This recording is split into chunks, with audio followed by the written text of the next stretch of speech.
It's the voice of Indiana County, WCCS, AM 1160 and 101.1 FM. And on the line with us this morning, Curt Whitesel, the superintendent of the Homer Center School District. Our conversation is brought to you by Marcus & Mack, a law firm representing injured people. Good morning. Good morning. It's good to have you with us on the air this morning. We've heard all kinds of good things about Homer Center recently, and I know that you, as the new superintendent of Homer Center, you knew you were getting into something special there, but probably didn't realize how special, huh? Yeah, this wasn't part of the interview process, I'll tell you that. No, absolutely not. So it's an environment unlike any other that anybody has ever experienced, but still through it all, you've found some ways that your school district is shining, and of course, we've heard a lot about the student-led effort with the 3D printing class and what they've been able to do. Give us an update on that. How's it going? It's going tremendously. I'll tell you how it started. I give Brad Adams and his students all the credit. They come up with the idea. They contacted Mr. Rainey. He was all for it. He contacted me and said about getting our 3D printers operational and even lending a couple out if I was okay with that. And I said, absolutely. He explained to me what they were going to do, and I just thought, wow, this is amazing. And it's caught on so well that the ICTC, the Career Tech Center has gotten involved, Indiana School District's gotten involved, and we're just mass producing these shields for the medical center and for other local agencies. And it's hard to put into words how awesome this is and what our kids are doing for the community. It's amazing what the technology can do, but it also takes materials. So it's not just a little effort. It takes a lot to make this happen. Oh, that's true. But luckily, we had most of the materials available. We're able to pick up the other materials that we needed.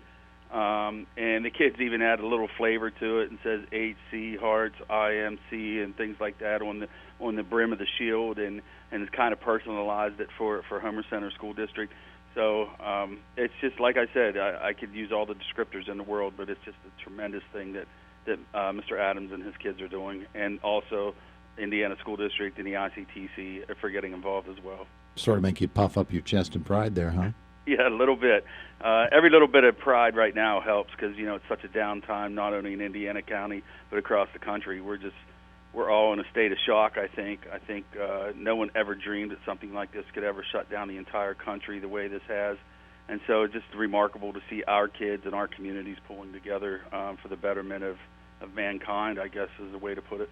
It's kind of interesting to me who is our source of inspiration, and sometimes the children can inspire the adults as much as the other way around, but it really does take leadership on both ends, doesn't it? Yeah, it does. It's been nice to see the kids come up with ideas. I know the kids have shared ideas with their instructors and their teachers about things that they want to see happening with their online courses.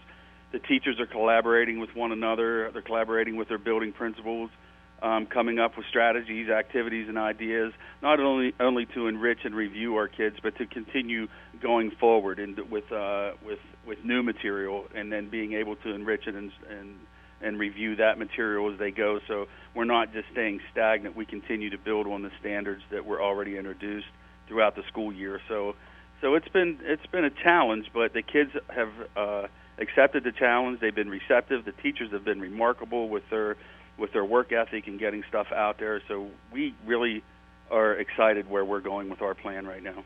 Take us inside that plan.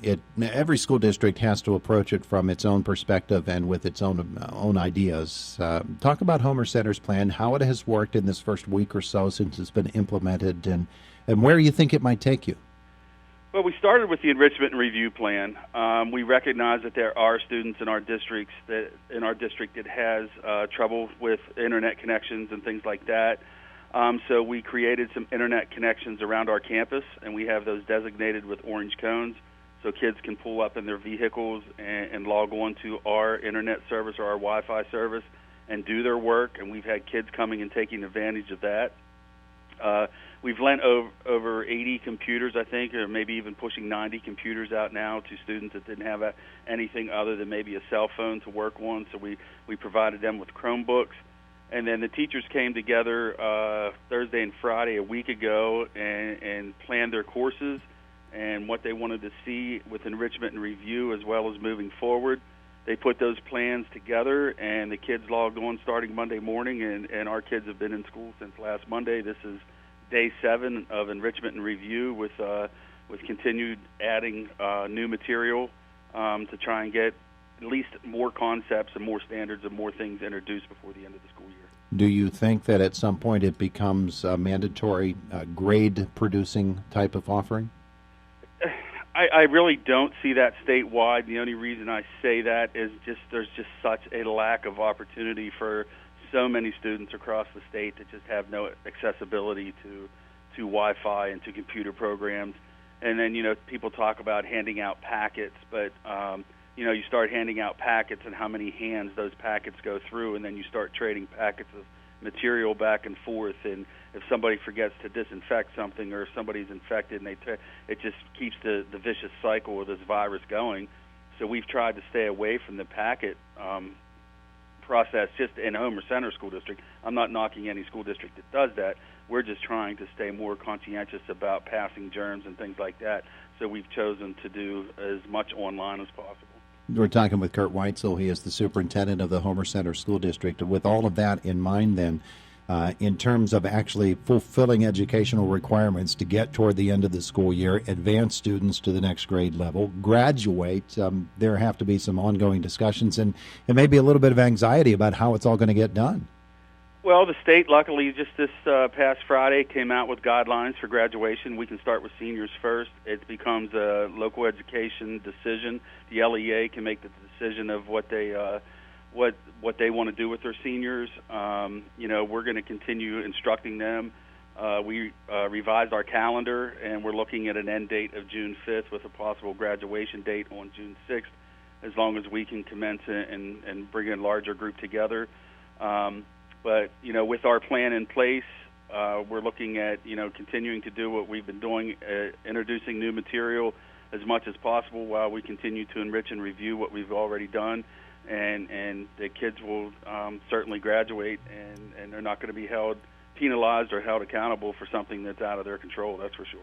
There are some things about a school year that, we expect them to happen, and this year they're not going to be. The spring sports schedule was completely wiped out, so that's not going to be happening. But then prom season is here, and that's such a special time. And you mentioned graduation. Those things have to be considered as well. What's Homer Center thinking? Our high school principal, Jody Rainey, and I have had several conversations about this, and our kids deserve ceremonies. They deserve their prom. If we have to hold the prom at a later date, bring them back in June, bring them back in July, we're going to have a dance for these kids. They deserve that. A lot of them have already prepared and bought gowns and rented tuxes and things like that. So it's going to happen in some capacity when we can do it. Same with graduation. Our goal is to have graduation early June. If that's not possible, or if that's still, if we're still held and bound to not conforming and not having large groups of people, we will certainly move that to a later date. And Jody and I are resigned to the fact that it doesn't matter when the date is. These kids and the kids that are available are going to have the opportunity to have a graduation ceremony. It's important to them. It's important to us. It's important to their families. So we're going to see that it happens. It's going to be a very special time. Talk, if you would, a little bit about relating to the teachers because they are, they're preparing lessons online. They have to keep their minds engaged, and they're having to make some really extra efforts to engage their students because it's at such a distance. Has to just be a tremendous burden on them. But again, we think about teachers and how special they are, and I know they're very dedicated to the effort. I don't know how much praise I can give our teachers. There has not been one complaint. There has not been one negative comment. They have all rolled their sleeves up, and they went to work last Thursday a week ago. I think it was the 27th or 28th. And they started preparing lessons. They started preparing activities. They started preparing to teach kids in a new manner that they're not familiar with. They've accepted the challenge. They've accepted the responsibility, and it has just been tremendous. And then I get so many emails during the day that are back and forth between the buildings and the teachers, just reading, hey, this worked really well today. Hey, you might want to think this. Check this out. And they're just sharing strategies and sharing what they're doing in their classrooms. they are engaging kids, and the kids are enjoying it, and they're getting feedback from the kids and emails back from the kids saying this was great, let's do more of this. It's been a much better situation than I ever dreamed it could be when we started this. We're talking with Curt Whitesel. He is the superintendent of the Homer Center School District, brand new to the job, and look what he gets thrown into. But look at the inspiration you're able to draw from it. In terms of psychology and the way that students look at something like this happening, we as adults are having to process a lot. Children are they're a different species. So from an elementary standpoint, the psychology has to be different from a high school standpoint. Talk, if you would, about how you are explaining and asking parents to have their kids understand exactly what's going on and how this has never happened before. Well, our guidance department has put out a lot of information. There could be depression setting in, there could be the unknown setting in, and kids start to worry or start to panic about not knowing what's really going on in the world. So I have to give our guidance department accolades. They have sent out so much information to our parents. They have opened the lines of communications with our parents, not just with the students, but the parents now have the ability to communicate directly with our guidance department, directly with our principals, directly with our teachers, to continue to talk the kids through this. If a kid is struggling, if they're having issues, if there's just the uncertainty of what's happening around them, we are there, our counselors are there, our teachers are there, our administrators are there to work with them, to walk them through the process, and just to comfort them, to let them know that we're not going to let them stranded. We're going to keep working with them. We're going to do whatever it takes to make sure that this transition into the new way of learning is as easy as possible, and it's meaningful, and it counts, and we're going to just continue to support them in every way, shape, and form. Just a moment or so left with Curt Whitesel from the Homer Center School District. In terms of communication with parents, obviously website, Facebook, social media, whatever you can do. But you mentioned there are some that might not even have access to that, and I'm sure you're taking special efforts to make sure everybody gets as much information as they possibly can. Oh, absolutely. Like I said, we put the hot spots around our campus. We're even looking at adding some hot spots throughout the communities, maybe in churches or outside of fire companies, something like that kids could still have more access. We have not heard much, if any, of the information not getting out there. I guess probably we put so much out on social media with Facebook and with Twitter and with our website. Even if you only have the cell phone and not the laptop, you're able to at least access those media outlets and find out what's going on. So we're pretty confident that our word and our plan is out there, and for all kids to be able to access and get on. It is a battle he probably didn't expect to have to fight it, especially early in his term. Curt Whitesel, thanks so much for joining us this morning. Thank you. Stay safe, everyone, and we'll talk to you soon. Very good. Have a great day. All right, you too. It is the voice of Indiana County, WCCS. County, WCCS. County.